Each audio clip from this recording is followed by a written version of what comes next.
Imagine you lend your friend $100. He promises to pay you back in a year with a little interest. No problem. But a year passes, and he doesn't have the money. So he borrows from someone else to pay you back. Then he borrows again, and again, and again. His debts pile up so fast that he's now spending nearly a third of every paycheck just on interest. He hasn't defaulted yet, technically, but everybody around him is quietly whispering, is he ever actually going to pay this back? Now scale that story up. Not one friend, not one city, not one company. We are talking about the United States of America, Japan, France, Italy, the richest, most powerful nations in the history of human civilization. And they are all caught in exactly this trap. A trap so mathematically elegant, so politically inescapable, and so historically devastating that economists have given it a name with a certain grim poetry to it: the sovereign debt trap. And here's the most terrifying part. This isn't a fringe theory. This isn't a doomsday newsletter from some guy in a bunker.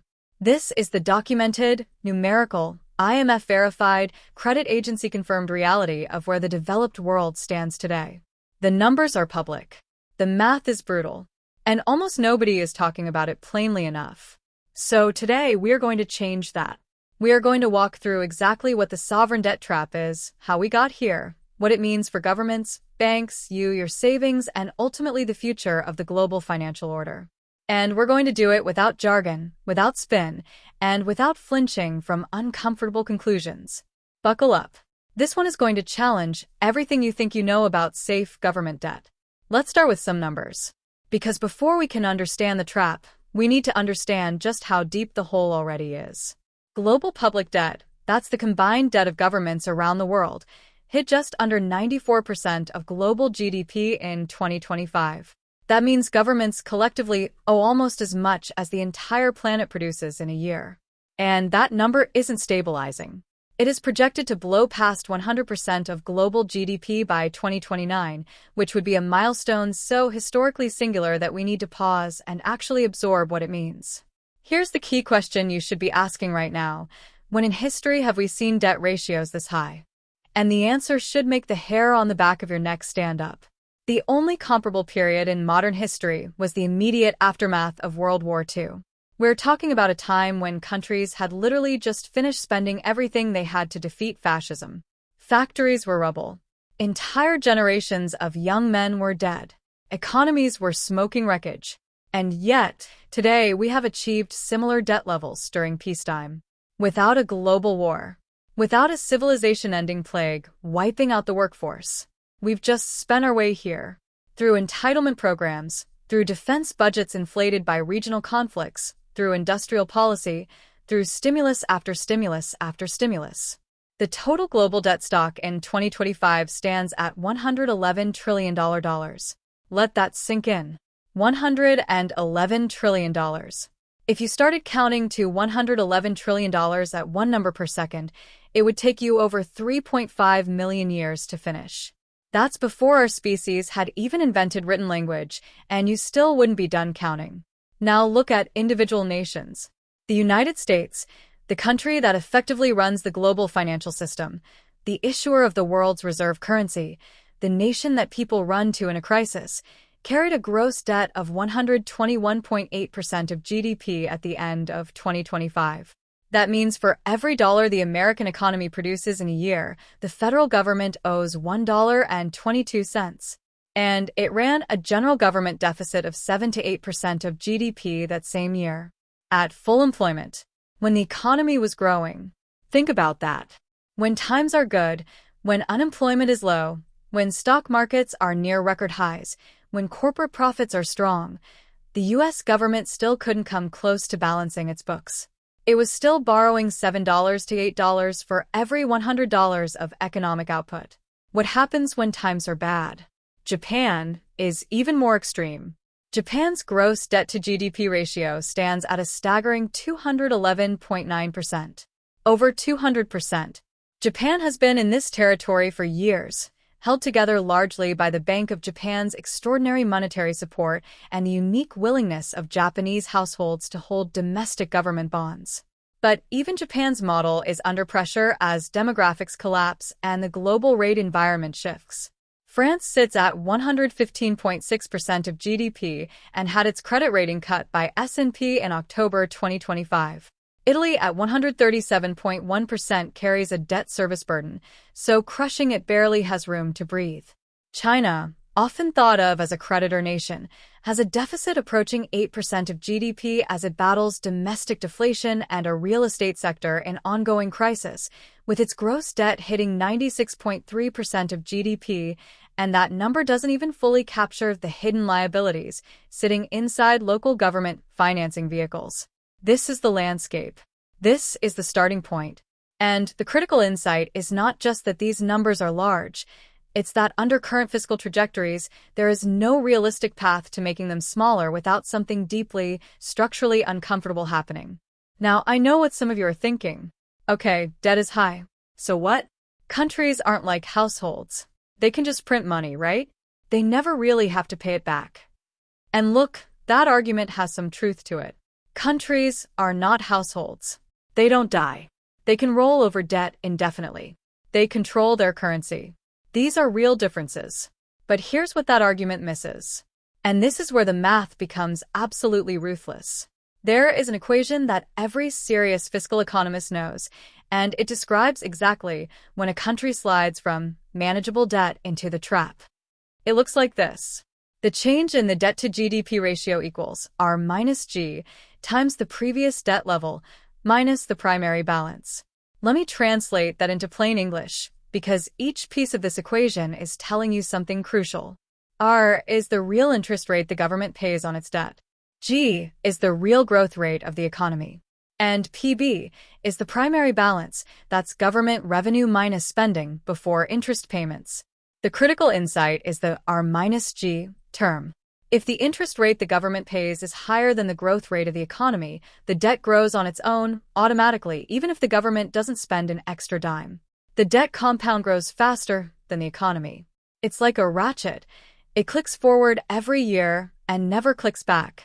And here is the modern nightmare. For much of the post-2008 era, interest rates were near zero and growth was reasonable, so R was less than G. Debt was mathematically manageable. Economists called this the free lunch. Governments could borrow, and the debt ratio actually fell just through economic growth. That era is over. Interest rates have risen significantly. Borrowing costs for developed governments are now structurally elevated. And at the same time, growth in developed economies is slowing as populations age, productivity growth stalls, and the tailwinds of globalization reverse. The R-G gap has flipped positive across most of the developed world. This means that for the debt ratio to stabilize, just stabilize, not even decline, governments must run what's called a primary surplus. They must collect more in taxes than they spend on everything except interest. And here is where the political and structural reality of the modern welfare state makes this almost impossible. Why? Because of what economists call spending rigidity. In the United States, the United Kingdom, France, Germany, Japan, the largest spending categories are pensions, healthcare, and social insurance programs.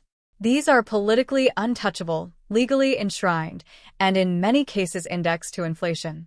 They grow automatically every year, faster than tax revenues, regardless of the fiscal situation. Add in defense spending that is rising globally due to geopolitical tensions, add in interest payments that are already consuming huge chunks of the budget, and you're left with virtually no room to generate a primary surplus. And here's the trap within the trap. Even a temporary economic shock, a recession, a pandemic, a financial crisis, can permanently elevate the debt-to-GDP ratio to a higher level from which mathematical recovery is essentially impossible without severe, politically cataclysmic action. Because when growth dips and deficits spike during the crisis, debt jumps. But when growth returns, the debt doesn't come back down, it just stabilizes at the new, higher level. And then the next shock pushes it higher again. And the next. It's a ratchet, clicking upward. This is not theoretical. You can trace this ratchet in the US data across the 2001 recession, the 2008 financial crisis, the 2020 pandemic. Each shock leaves a permanent scar on the debt-to-GDP ratio, and no subsequent recovery has ever fully healed it. Here's a concept you've probably heard but may not fully understand: exorbitant privilege. This phrase was coined by French Finance Minister Valéry Giscard d'Estaing in the 1960s, and it describes something genuinely extraordinary about how the global financial system works. The nation that issues the world's reserve currency, the currency that every other nation holds, trades in, and prices commodities in, gets to borrow money at artificially cheap rates. Why? Because there is a structural global demand for that currency's bonds. Countries need to hold U.S. treasuries as their reserve assets. Corporations need dollars to do international business. In a crisis, everyone runs to buy U.S. government debt as the safest thing in the world. This demand, this convenience yield or safety premium built into treasuries, means the U.S. government effectively gets a permanent discount on its borrowing costs. This is a genuinely massive economic benefit. It means the U.S. can run deficits, finance wars, fund entitlement programs, and still attract buyers for its debt at rates lower than its own fiscal fundamentals would justify in a normal market. It's like having a platinum credit card where the bank charges you less interest because you're already deeply in debt, because your debt is so useful to everyone else. And this is where history becomes brutally instructive, this privilege is not permanent. Two nations have held this privilege before the United States. The first was the Dutch Republic, specifically the province of Holland, which dominated global finance and trade in the 17th and 18th centuries. Dutch government bonds were the treasuries of their era, the ultimate safe asset held by sovereigns and merchants across Europe. But the Dutch ran persistent fiscal deficits from a series of costly wars. Their debt-to-GDP ratio climbed past 200%. And eventually, the market concluded that the fiscal backing for all that debt, the present value of future surpluses, simply wasn't there. The safety premium collapsed. The exorbitant privilege moved elsewhere. The second was the British Empire, which dominated global finance from the late 18th century through World War II.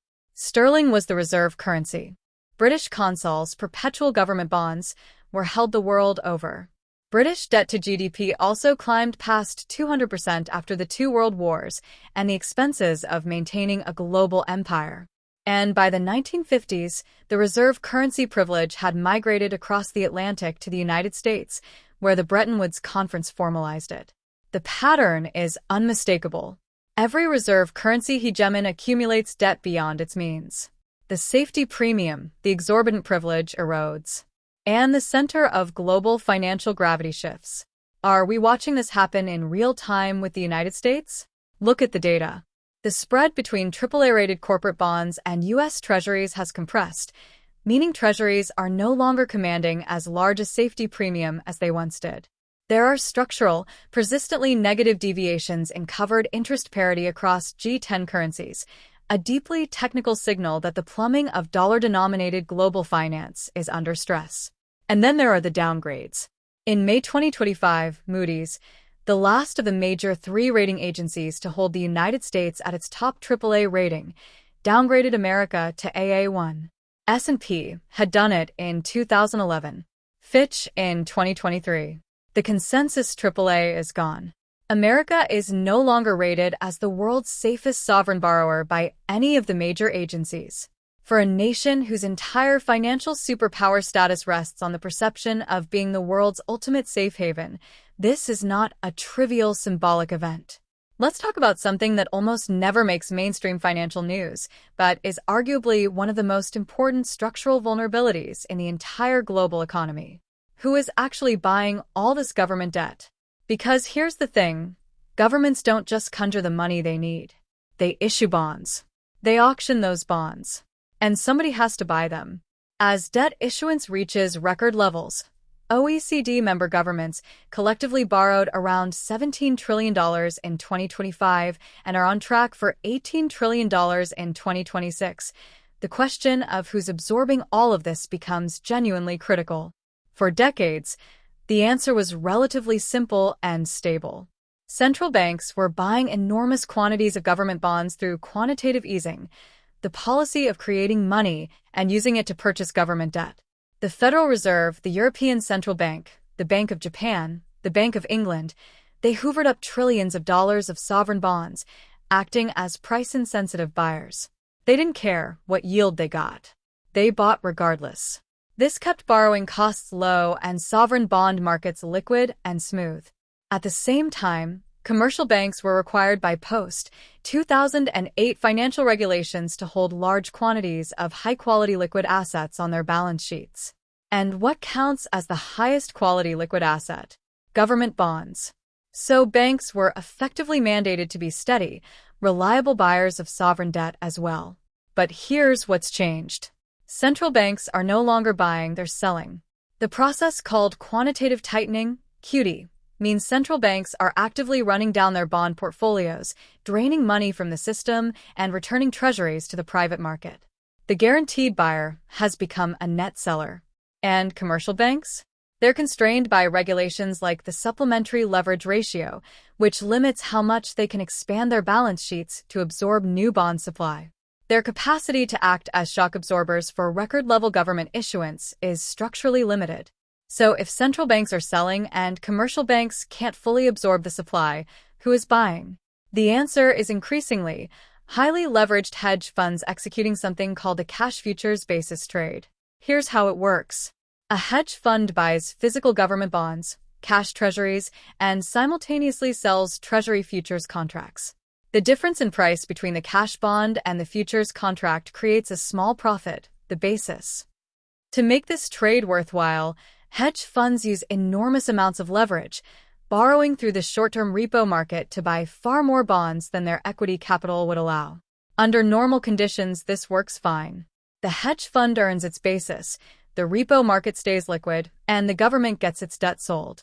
But under stress conditions, when repo funding rates spike, when margin calls arrive, when volatility spikes, these positions have to be unwound immediately. Hedge funds are forced to dump massive quantities of government bonds into the market all at once. And when that happens, treasury yields don't just nudge up, they spike violently, transmitting chaos across every asset class in the world. We've seen previews of this. We saw it in March 2020, when COVID-triggered chaos caused a sudden, shocking dislocation in the U.S. Treasury market, supposedly the world's deepest, most liquid market, and the Fed had to intervene with over $1 trillion in emergency purchases. We've seen it in the UK gilt market crisis of late 2022, where the Bank of England had to do emergency bond purchases to prevent a pension fund collapse triggered by leveraged derivatives positions. We've seen it in Canada, where primary dealers have become structurally dependent on repo-financed non-bank players to clear government auctions. The architecture that was supposed to make sovereign debt markets safe and stable has been quietly hollowed out. The marginal buyer of US, UK, Canadian, and European government bonds is now a leveraged non-bank trader who will dump those bonds the moment the funding market hiccups. This is not a theoretical risk. This is the live operating reality of modern sovereign debt markets. Now, let's talk about the channel through which sovereign debt problems become your problem, even if you've never bought a treasury bond in your life. This is the sovereign bank doom loop, and it is one of the most elegantly terrifying feedback mechanisms in all of modern finance. Here is how it works. Banks hold sovereign bonds as their safest, most liquid assets. That's the regulation. That's the design. Hold government bonds because governments never default. They're the bedrock of the financial system. But what happens when the sovereign's creditworthiness starts to deteriorate? When yields rise and bond prices fall? The bank's balance sheet takes a loss on those sovereign bond holdings. If the loss is large enough, it threatens the bank's capital. A threatened bank stops lending. A bank that stops lending means businesses can't borrow to invest, households can't borrow to spend, and economic growth slows, or reverses. Slower growth means lower tax revenues for the government. Lower tax revenues mean a larger deficit. A larger deficit means the government has to borrow more. More borrowing with deteriorating creditworthiness means higher yields. Higher yields mean bigger losses on the bank's sovereign bond portfolios. And the loop closes.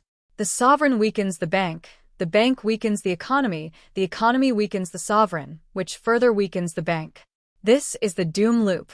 And it is not theoretical history. This is literally what happened across Southern Europe between 2010 and 2012. Greece, Ireland, Spain, Portugal, Italy, Sovereign debt stress caused bank stress. Bank stress caused bailout costs for governments. Government bailout costs caused more sovereign debt stress.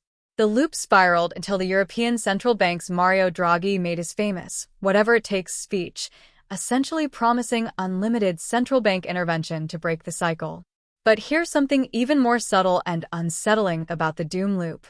Economists have studied what happens when governments try to deliberately break it by forcing banks to hold less sovereign debt, to reduce their exposure to diversity away from domestic government bonds. The result is counterproductive. Because when domestic banks reduce their sovereign bond holdings, the government loses its most captive, committed domestic buyer.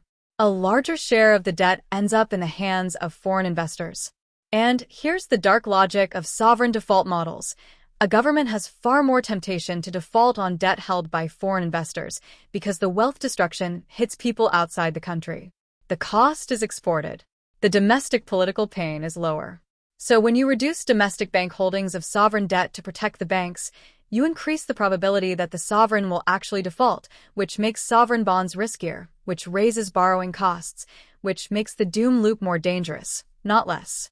The whole system is a trap within a trap within a trap. And as a recent example, consider what happened in March 2023 with Silicon Valley Bank. SVB had loaded its balance sheet with long-duration U.S. Treasuries and government-backed mortgage securities, the supposedly safest assets in the world. When interest rates rose sharply, those bond prices fell. SVB's unhedged portfolio cratered in value. The bank collapsed. And in the immediate aftermath, sovereign credit default swap spreads, essentially insurance contracts against government default, spiked across major advanced economies. Not just in the U.S. In nations with high debt-to-GDP ratios, high bank exposure to sovereign debt, and lower banking capitalization, bank failure directly transmitted into sovereign risk perception. The doom loop manifested, briefly and chillingly, in real time. Let's talk about credit ratings, because they matter more than people often think, and the direction of travel for developed sovereign ratings is distinctly, uncomfortably downward. In May 2025, Moody's downgraded the United States from AAA to AA1. This was the last domino. S&P had already dropped America from AAA in 2011, the first downgrade in U.S. history, which sent shockwaves through global markets. Fitch followed with its own downgrade to AA+ in August 2023. The Moody's action meant that for the first time in modern history, the United States is rated below the top tier by all three major rating agencies simultaneously. Why does this matter? Because the AAA rating is not just a symbol, it is a functional, structural input into hundreds of trillions of dollars of financial contracts, investment mandates, regulatory capital calculations, and collateral agreements. When treasuries were universally AAA, they could serve as default collateral in virtually every financial transaction on Earth. Now they can't automatically in every context. Some institutional investors have strict AAA-only mandates. Some collateral agreements specify AAA assets. The erosion of the rating is a slow-motion degradation of the operational plumbing of the global financial system. And what drove the Moody's downgrade? The same drivers you've been hearing about throughout this video. The federal debt hitting $36 trillion in 2024, a debt-to-GDP ratio of 98% projected to rise to 134% by 2035. Interest service costs that consumed 18% of U.S. federal revenue in 2024, double the 9% just 3 years earlier, projected to hit 30% by 2035. $1 in $3 of federal revenue going just to pay interest. Not defense. Not education. Not healthcare. Just interest. A general government deficit of 6.4% of GDP projected to expand to 9% by 2035 as mandatory entitlement spending grows relentlessly and revenue remains flat. And chronic political gridlock, debt ceiling theater, legislative paralysis that makes any coherent long-term fiscal strategy essentially impossible. France followed in October 2025, with S&P cutting its rating from AA to A+, citing fiscal deterioration and a structural absence of flexibility to execute meaningful reforms. France's deficit exceeded 5.5% of GDP, Its debt hit 115.6% of GDP, and the political landscape was too fragmented to pass serious consolidation measures. This is a global pattern. Developed sovereign ratings are not a floor, they're a ceiling being eroded from below. And the direction of the next decade is towards further downgrades, not upgrades, absent a structural policy revolution that current political systems appear incapable of generating.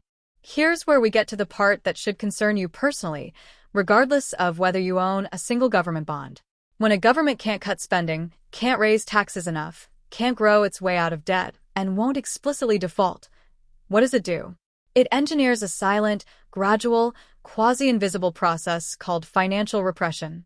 Financial repression is, at its core, a wealth transfer from savers to the sovereign.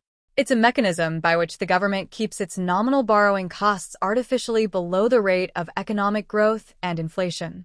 When that happens, when R is less than G, the real value of the outstanding debt shrinks automatically over time, even without any explicit repayment.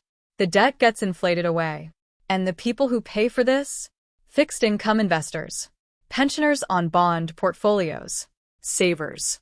anyone holding nominal assets in a currency that is being debased.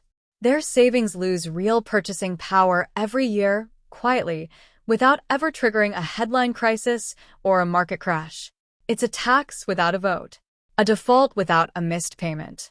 Historically, this is actually how the most successful debt reductions in modern history happened. After World War II, the United States reduced its debt-to-GDP ratio by nearly 70 percentage points.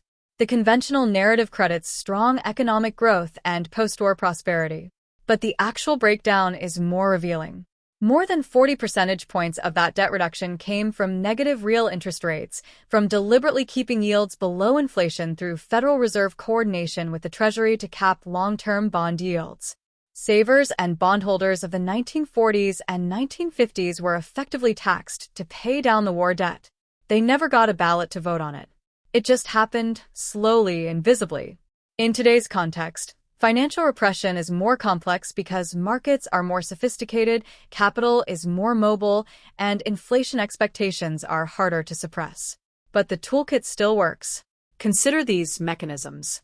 Captive institutional demand. Banking regulations require commercial banks to hold sovereign bonds as high-quality liquid assets.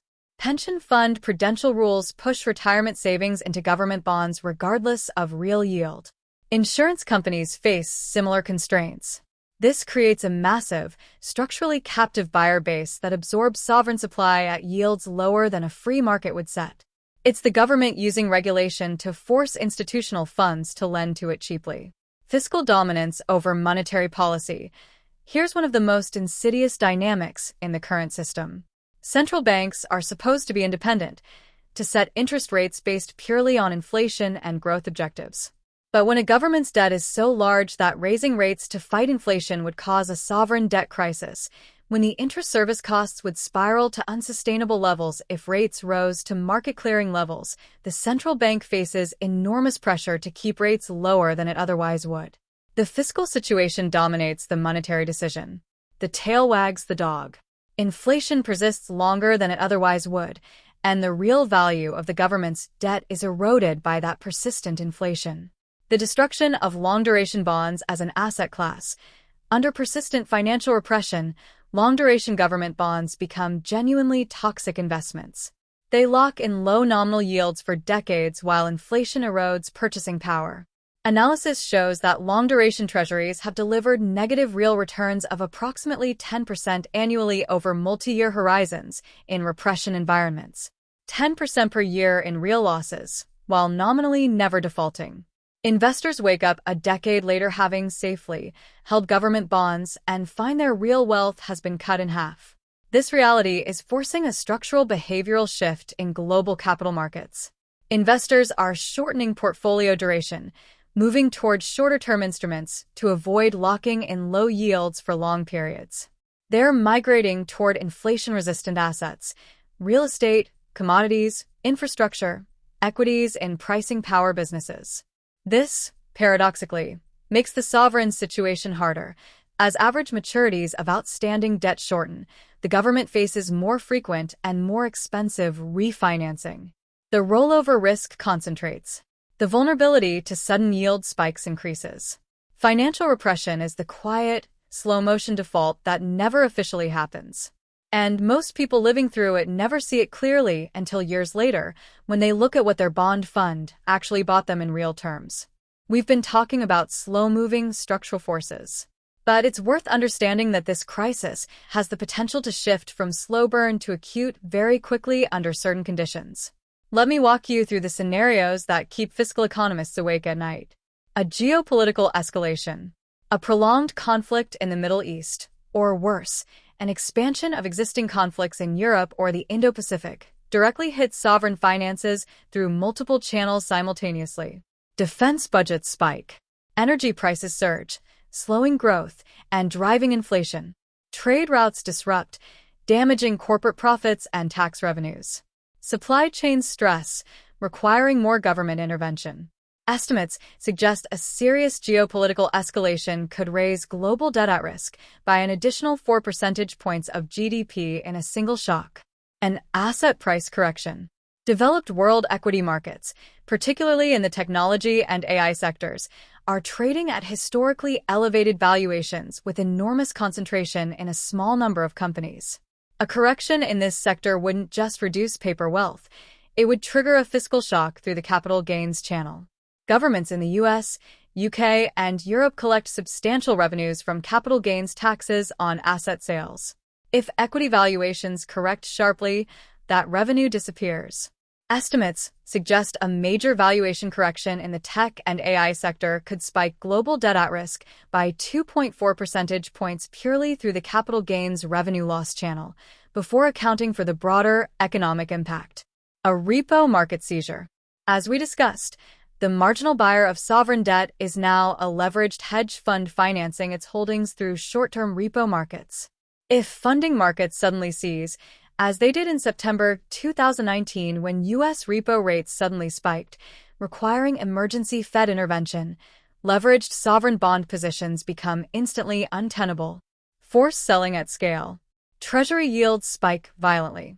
The Fed either intervenes or watches a financial crisis unfold in the world's supposedly most liquid market. Either outcome has severe consequences. Intervention validates infinite moral hazard. Non-intervention allows contagion to spread to every asset class on Earth. A rollover crunch. OECD governments face refinancing requirements of approximately $14 trillion in 2026, representing 19% of aggregate OECD GDP that needs to be rolled over in a single year.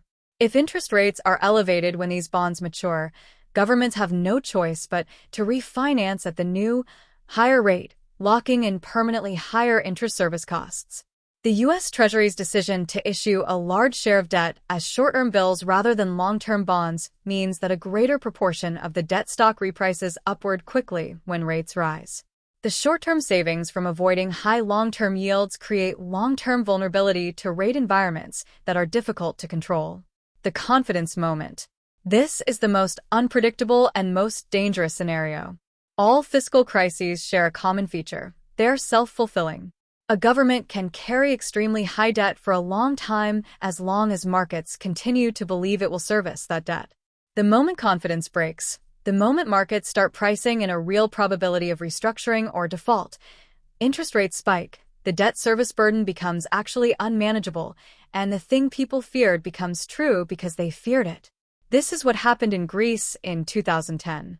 Greek debt was problematic for years before the crisis, but markets tolerated it.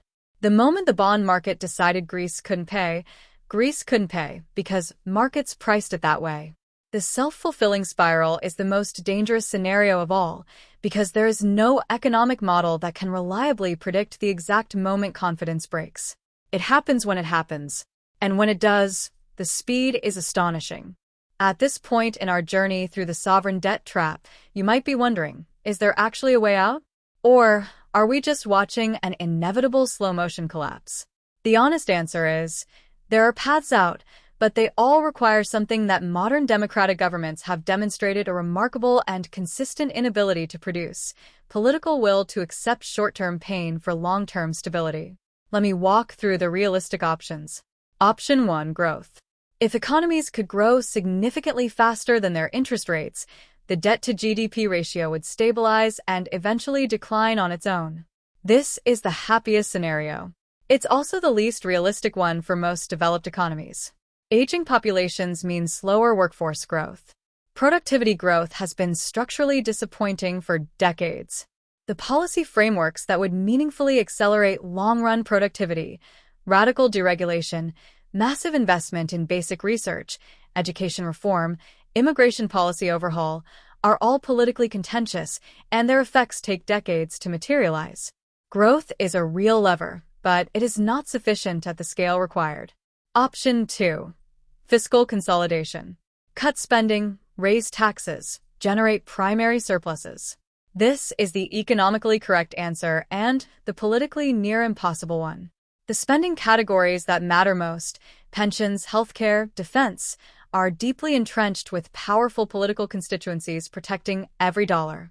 Tax increases large enough to matter face equally fierce opposition. And the timing is brutal. Fiscal consolidation is most economically damaging during slowdowns and politically easiest to propose during booms. But during booms, there's no political pressure to do it. The window for action is always closing. Option 3. Controlled financial repression. This is the path most developed nations are implicitly on, except that debt won't be repaid in real terms. Engineer conditions where nominal borrowing costs stay below nominal growth rates. Inflate gradually. Allow real debt values to erode slowly. Accept the distributional consequences. Savers and bondholders bear the cost, as politically easier than explicit cuts or tax hikes. This is survivable, but it requires maintaining the fragile confidence that inflation and growth will remain in the right relationship. If inflation expectations become unanchored, if people stop believing inflation will stay controlled, the financial repression regime can collapse into something much nastier. Option 4. Structural reform with automatic mechanisms. Some economists argue for embedding fiscal discipline into institutional architecture in ways that reduce political discretion. A super PAYGO rule that requires any new deficit spending to be offset by future savings at a 2-to-1 ratio. Automatic deficit correction triggers. If deficits exceed a threshold, specific spending freezes and tax surcharges kick in automatically, without requiring a legislative vote. Independent fiscal commissions with genuine authority to restructure entitlement programs. These are elegant ideas. The problem is that every such mechanism still requires political agreement to implement initially, and that's the hardest part. Option 5. The unthinkable options. Explicit sovereign default. Debt restructuring. These are not unthinkable for smaller economies. Argentina has done it multiple times. But for the United States or Japan, an explicit default would be a global financial catastrophe of a scale that makes 2008 look like a warm-up act.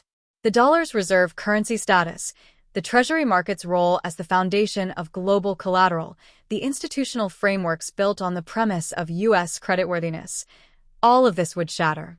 This is not a policy option. It is an outcome to be avoided at essentially any cost. The realistic path for most developed nations is some combination of options 2 and 3, modest fiscal adjustments combined with sustained financial repression, plus significant structural reforms to entitlement programs implemented gradually over years or decades. It's not a clean solution. It will impose real costs on real people. But it is the path that avoids catastrophic rupture while slowly, painfully reducing debt-to-GDP ratios to more manageable territory. Part 10. What this means for you. The personal financial reality. Let's bring this down to earth. Because you might be watching this and thinking, okay, this is all very interesting macro, but what does it actually mean for me? Here's the straight answer. If you hold long-duration government bonds, long-term treasuries, gilts, funds, OATs, in a financial repression environment, you're holding an asset that is almost mathematically designed to lose real purchasing power over time. Not necessarily from default, but from inflation slowly and persistently outpacing your yield. The nominal safety is real. The real safety is questionable. If your pension fund is heavily allocated to domestic government bonds, as most defined benefit plans are required to be by regulation, understand that a significant portion of your future retirement wealth is being silently eroded by financial repression. This isn't a conspiracy, it's how the arithmetic works. If you are a saver relying on nominal fixed income for wealth preservation, the environment of the coming decade is structurally hostile to that approach in ways that are different from previous eras. What has historically preserved wealth through financial repression and inflationary sovereign debt dynamics? Real assets, infrastructure, Land.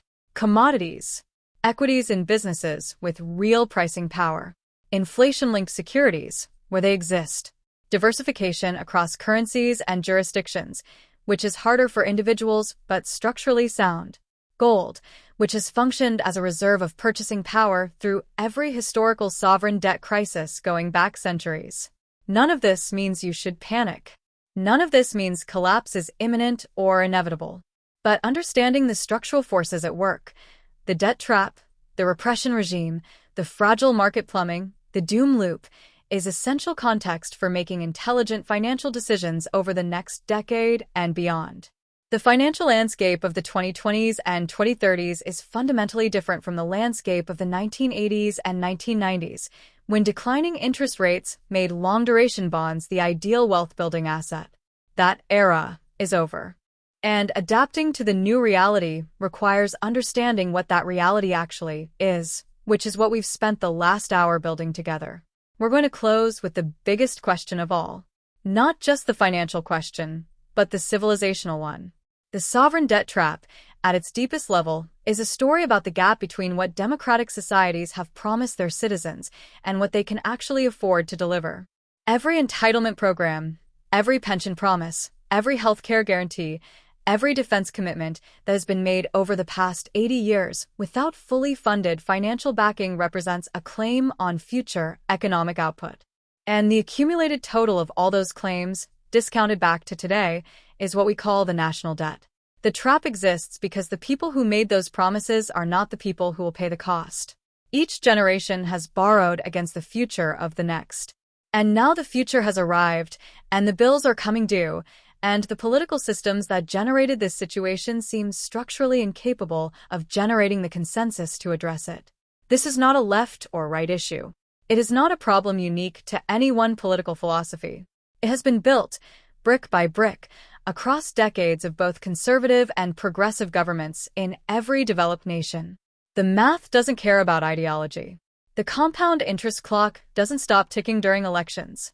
The question of whether developed nations can navigate out of the sovereign debt trap without catastrophic crisis is, in the deepest sense, a question about whether democratic governance is capable of long-term thinking. Whether institutions can be designed that are robust enough to override short-term political incentives. Whether citizens can be engaged deeply enough with fiscal reality to support leaders who tell them hard truths rather than comforting fictions. History gives mixed answers. The post-World War II generation accepted the financial repression that paid down war debt. Sweden successfully executed a comprehensive fiscal reform program in the 1990s. Canada stabilized its debt in the late 1990s. New Zealand restructured its entitlements. These things can be done. They require political courage, institutional design, and a public that understands what's at stake.